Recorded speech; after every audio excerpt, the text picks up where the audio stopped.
이 시간 창세기 18장 30절에서 33절 말씀을 통해서 그리하지 아니하리라는 제목으로 함께 은혜를 나누겠습니다. 우리는 지난 시간에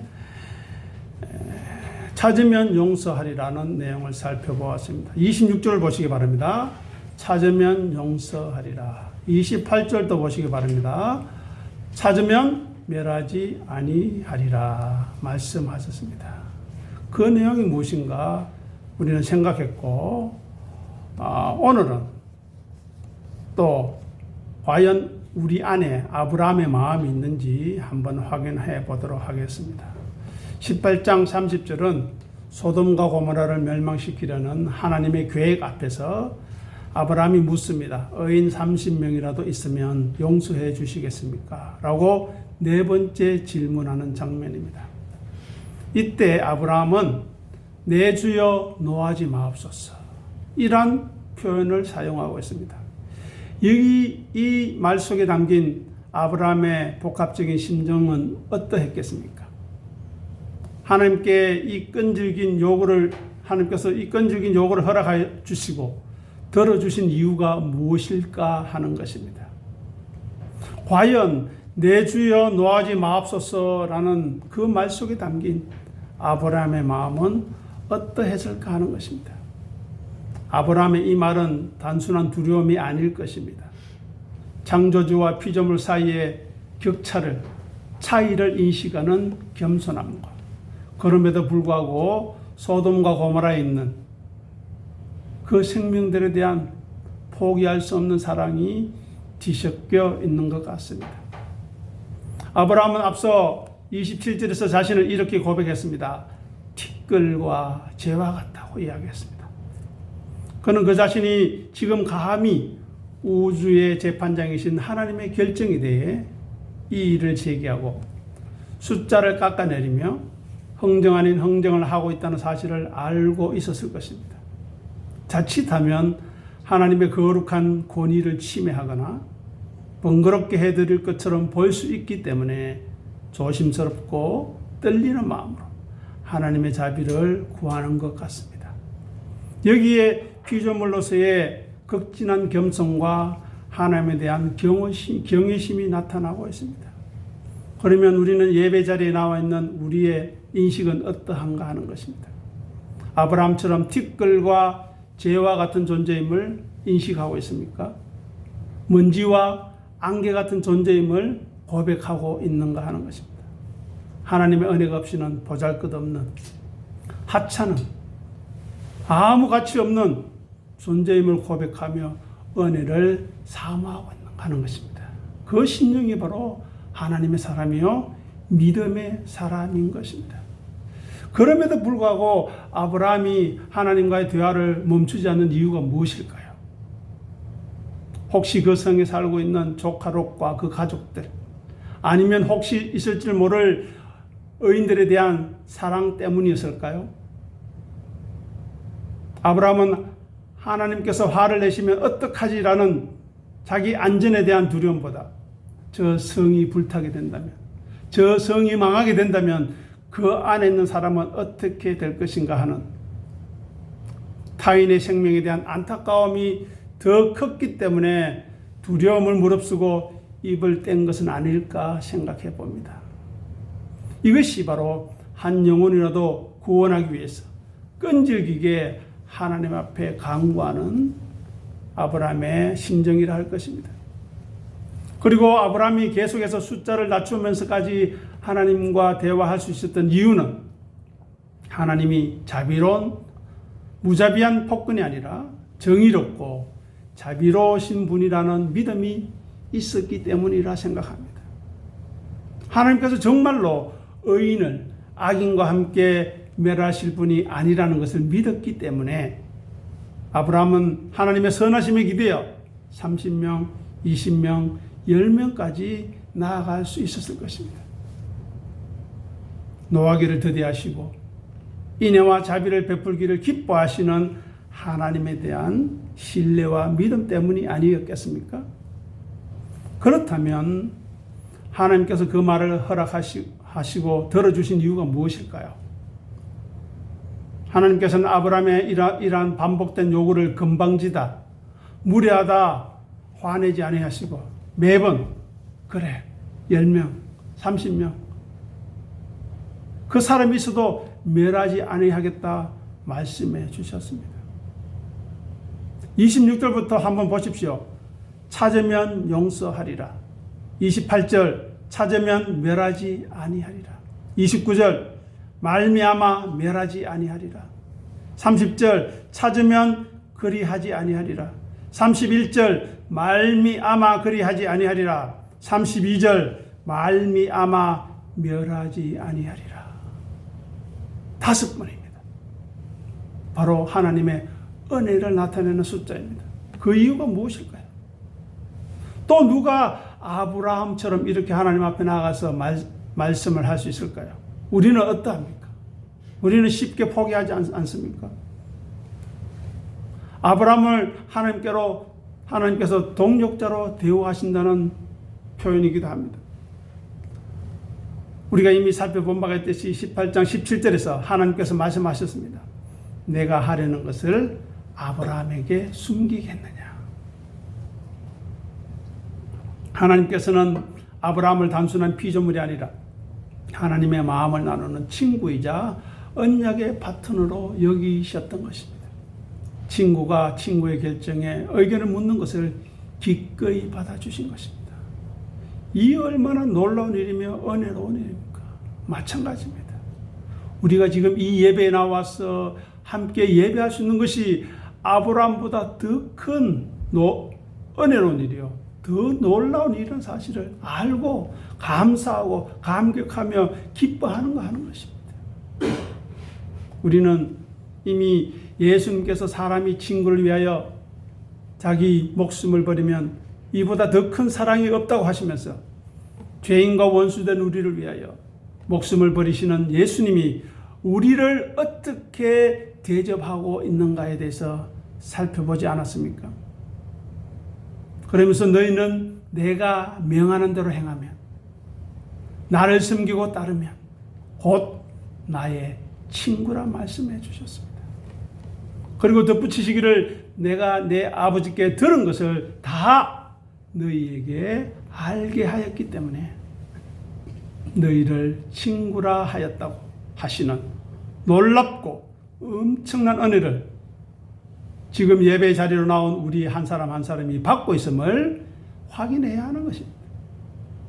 여기에 대한 감사와 감격으로 우리의 남은 삶을 채우고 그 기쁨으로 살아가야 하는 것입니다. 다음으로 아브라함과 하나님의 이 대화는 아브라함이 무자비한 하나님을 설득해서 착하게 만드는 과정이 아닙니다. 오히려 하나님이 얼마나 자비로우신 분인가를 확인시켜주는 그런 과정임을 놓쳐서는 안 된다는 것입니다. 거꾸로 한번 생각해 보십시오. 하나님께서는 아브라함이 숫자를 10명까지 줄일 때까지 혹시 기다리고 계셨던 것은 아닙니까?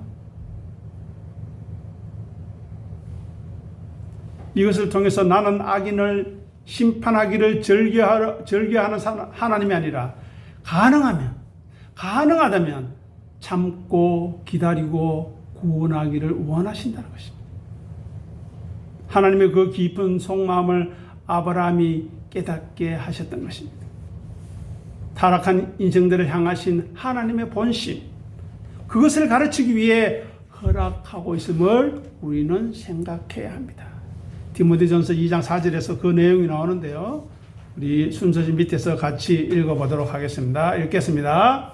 하나님은 모든 사람이 구원을 받으며 진리를 아는 데에 이르기를 원하시느니라. 아멘. 보십시오. 모든 사람이라고 했습니다. 하나님은 특정한 민족, 계층, 성별 혹은 도덕적으로 훌륭한 사람만을 골라서 구원하기를 원하지 않으십니다. 과거에 어떤 죄를 지었든 지금 어떤 상태에 있든지 관계없이, 인간의 조건과는 관계없이 단 한 명의 열애도 없이 모두가 생명의 자리로 나오기를, 즉 하나님 나라와 하나님의 통치 아래로 들어오기를 원하시는 것이 하나님의 마음이고 뜻이라는 것입니다. 다윗을 한번 생각해 보십시오.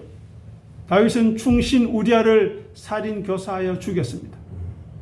그리고 그 아내와 간암하여 자식을 낳으면서까지 스스로 속이며 살았습니다. 그리고 뻔뻔하게 일상생활을 해가던 자기의 죄악을 폭로하는 하나님 말씀 앞에 부딪히게 되었습니다. 그때 그는 핑계와 변명 대신에 회개와 돌이킴의 눈물을 흘릴 뿐만 아니라 자기 아들 압살롬이 자기를 죽이려고 하는 반역 가운데서도 자기의 죄의 대가를 받을 때에도 원망하거나 불평하지 않았습니다. 오직 하나님의 선하신 도움의 손길만을 바라는 겸한 자리에 머물렀음을 성경은 잘 기록하고 있습니다. 이렇게 다윗조차도 완전한 실패로 멸망시키지 않으시고 품에 품으시는, 그리하여 마침내 구원하시는 것이 하나님의 뜻이라는 것입니다. 그래서 하나님께서는 세상을 심판하기 위해서가 아니라 구원하기 위해서 창조하고 섭리하신다는 것을 보여주시는 것입니다. 베드로서 3장 9절 광고란으로 가셔서 우리 같이 또 내용을 확인해 보겠습니다. 주의 약속은 어떤 이들이 더디다고 생각하는 것 같이 더딘 것이 아니라 오직 주께서 너희를 대하여 오래 참으사 아무도 멸망하지 아니하고 다 회개하기에 이르기를 원하시느니라. 아멘. 타락한 인생을 향한 하나님의 목적이 무엇입니까? 단순히 인간이 지옥에 가지 않게 하는 구원을 받는 것 이상입니다. 그렇다면 구원의 목적이 무엇입니까? 바로 하나님과 함께하는 것이고 하나님과 연합하여 하나가 되는 것입니다. 그것이 얼마나 귀하고 놀라운지 이 예배를 통해서 알아야 한다는 것입니다. 말씀이신 그리스도가 지금 설교를 통해서 증거되고 있기 때문에 그 말씀을 하나님의 말씀으로 받아들이고 아멘으로 감사함으로 받아들이는 심령, 즉 자기의 믿음으로 화답하는 심령이 지금 하나님과 말씀과 함께하는 은혜를 누리는 심령이라는 것입니다. 여기에 놀라운 비밀이 있는 것입니다. 그 길을 예수님이 친히 십자가를 지심으로 여셨다는데 감사가 있는 것이고 그 길을 친히 가르쳐 주시고 걸어가셨다는데 우리에게 은혜가 있는 것입니다. 요한복음 12장 26절 읽어보겠습니다. 사람이 나를 섬기려면 나를 따르라. 나 있는 곳에 나를 섬기는 자도 거기 있으리니 사람이 나를 섬기면 내 아버지께서 그를 귀히 여기시리라. 아멘. 나를 섬기는 자가 어디 있겠다고요? 내가 있는 곳에, 내가 있는 곳에 함께 있게 하겠다. 품에 꼭 품어주시겠다는 말씀입니다. 이렇게 구원이라는 것은 죄와 사망, 사탄의 권세로부터 해방되어서 하나님의 창조하신 본래의 영광과 생명력과 평안을 되찾는 것입니다. 그 맛을 예배를 통해서 확인하는 것입니다. 예배를 통해서 누리는 것입니다. 예배를 통해서 찬송하는 것입니다. 그 생명과 안식은 예수님을 섬기고 따름으로 누리게 된다는 것입니다. 이 얼마나 감사한 일입니까? 그것을 우리가 확정해야 합니다. 또한 하나님께서 우리가 맹목적으로 믿거나 기계적으로 순종하시는 것을 원하지 않으십니다. 모든 진리를 아는 데에 이르기를 원하시고 계십니다. 그러면 진리가 무엇입니까? 예수님이 진리라고 하지 않으셨습니까?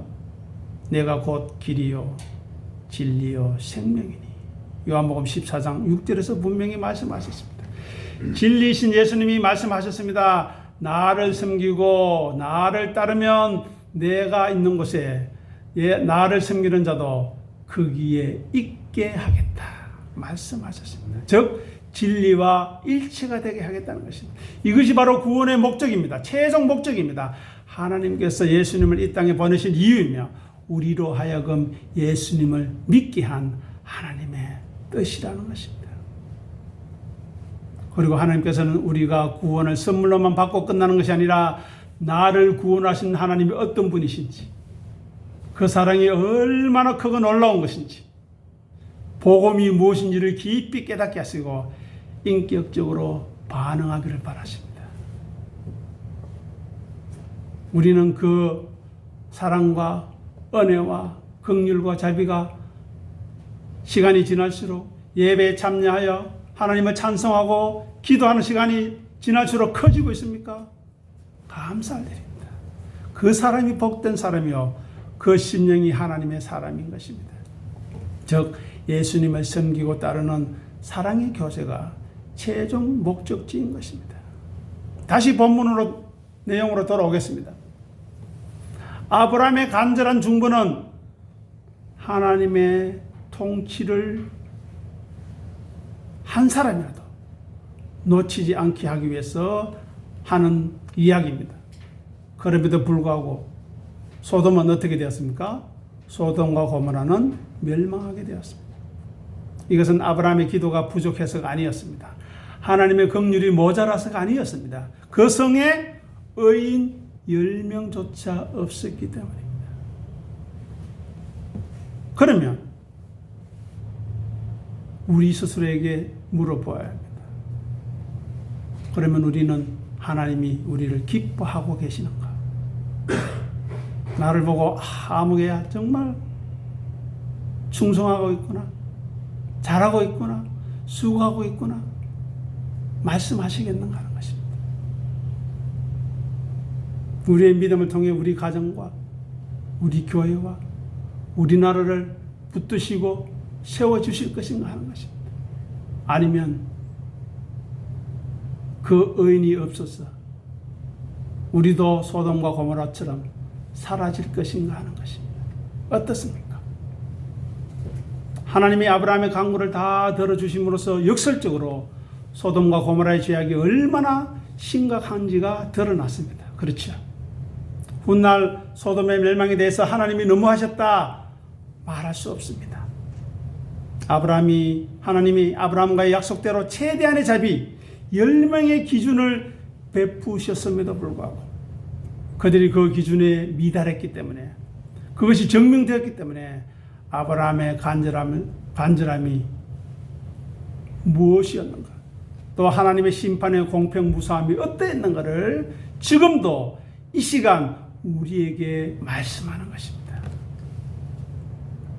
그러니까 성도로 부르심을 받은 심령들은 죄악된 세상 속에서 세상 풍조에 빠져서 살아가서는 안 된다는 것입니다. 자기 주장과 자기 생각만을 내세우고 자기 고집과 욕심만을 드러내서는 안 된다는 것입니다. 내 말과 내 생각이 말씀에 근거하고 있는가 물어보아야 합니다. 그런데 자기가 선택했다고 생각하고 자기가 판단했다고 생각하고 자기가 옳다고 생각하니까 다른 사람의 말은 귀에 들어오지 않는 것입니다. 아니, 말씀조차도 듣지 않는 것입니다. 그 사람은 하나님의 사람이 아닙니다. 하나님의 말씀을 듣지 않는데 어떻게 하나님의 사람입니까?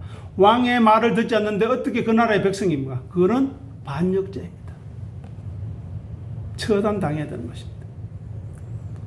그래서 하나님이 없이 살아가는 동안 상대방에게 억지 희생을 강요하고 자기 체면과 위신만을 세우는 험악하고 폭력적인 세상 가치에 동조하지 않아야 합니다. 오늘 본문의 아브라함처럼 우리들을 통해 죄가 흘러가지 않도록 막았어야 하지 않겠습니까? 지난주에 말씀드렸죠. 무너진 성벽 가운데 서서 막아서는 사람이 한 사람이라도 없었다. 그 사람이 우리가 되어야 하는 것입니다. 대신에 우리는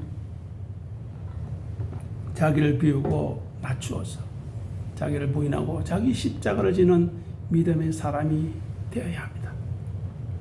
예수님을 섬기고 따르는 진리의 말씀을 가까이 하여서 경건의 능력을 잃지 않도록 수고하고 애써야 합니다.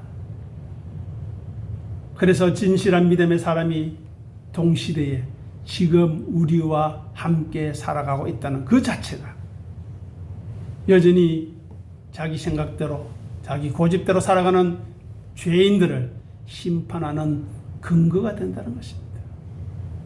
같은 시대, 같은 교회, 같은 지역사회에서 살아갔는데 이 사람은 하나님을, 예수님을 섬기고 따라갔다. 너는 뭐 했느냐? 할 말이 없는 것입니다. 같은 조건이지 않습니까? 아니, 어쩌면 더 안 좋은 조건 속에서도 그렇게 살아가는 믿음의 사람이 있다면 우리가 무엇이라고 핑계하겠습니까? 이제 18장 33절에 보시기 바랍니다. 같이 읽어보겠습니다. 여호와께서 아브라함과 말씀을 마치시고 가시니 아브라함도 자기 곳으로 돌아갔더라. 아멘. 이 구절이 무엇을 뜻할까요? 아브라함이 자기 곳으로 돌아갔다는 것, 이제 심판의 칼자루를 온전히 하나님께 맡겨드렸다는 것입니다. 아브라함은 의인 50명에서 10명까지 낮추며 자기가 할 수 있는 정성과 모든 강구를 다 쏟아부었습니다. 더 이상 조르는 것은 믿음이 아니라 고집이요 아집이 될 수 있는 그 지점에서 아브라함은 멈추었습니다.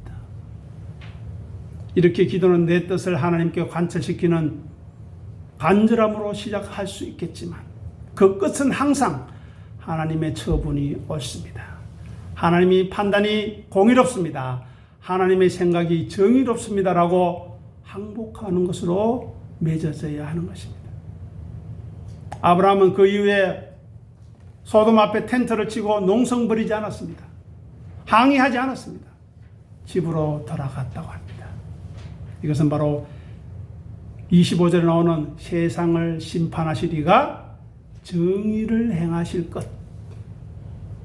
그렇게 고백한 자기의 고백을 행동으로 증명한 것입니다.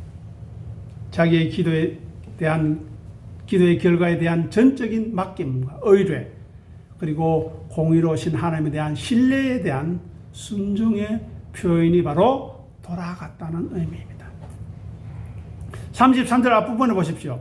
여호와께서 가신다라는 표현과 그 대조적으로 아브라함은 어떻게 해요? 자기 곳으로 돌아갔더라 합니다. 자, 이제 하나님께서는 심판의 여부를 확인하시러 소돔과 고모라로 가십니다. 그때 인간은 어떻게 해야 합니까? 자기 자리로 돌아와야 합니다.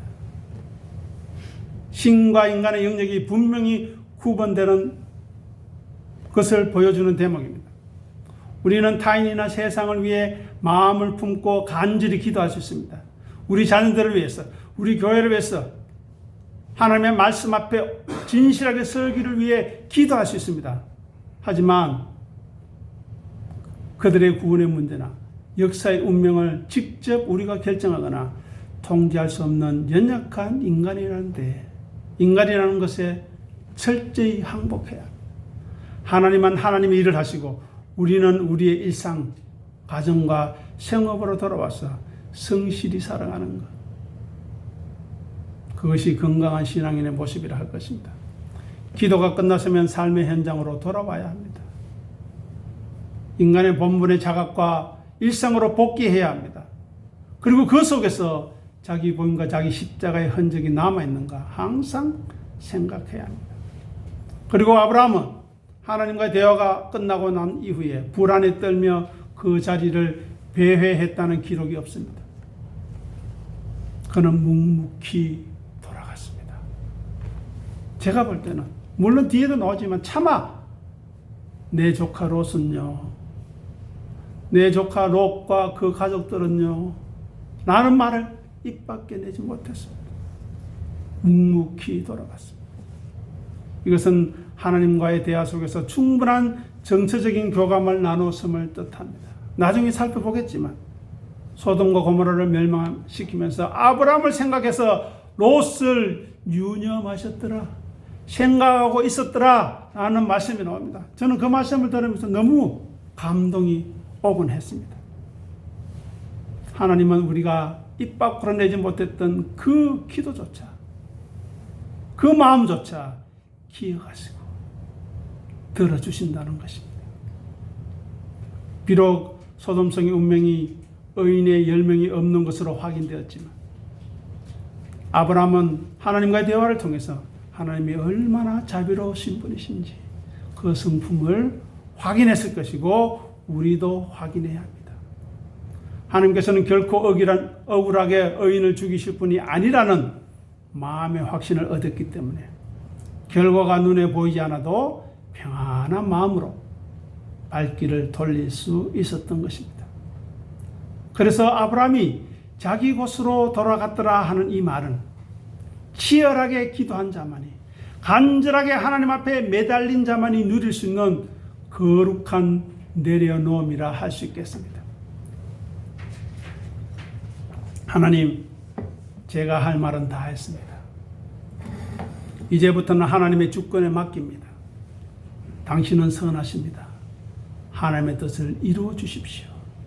이 믿음을 가지고 자신의 삶의 자리로 복귀하는 모습이야말로 성숙한 신앙인, 하나님 앞에 믿음으로 기도하는 심령의 마지막 단계라 할 수 있을 것입니다. 우리들도 마찬가지입니다. 가정일이나 교회 일 앞에서 누가 왜 이렇게 하지 않느냐 하기보다 내가 먼저 그 문제에 앞서서 나서면 되는 것입니다. 그리고 다른 사람이 어떻게 진실하게 기도하고 있는지, 어떻게 행동하고 있는지 모르지 않습니까? 그러니 우리는 판단을 내려놓고 내가 먼저, 은혜를 받은 내가 먼저 다가가면 되는 것입니다. 그래서 우리 모두가 말씀 앞에서 하나 되어야 합니다. 진리를 사모함으로 하나가 되어야 합니다. 그렇지 않고 내 주장과 내 생각만 내려놓는다면, 생각만을 고집한다면 갈등과 다툼과 허용만이 우리 안에 있을 것입니다.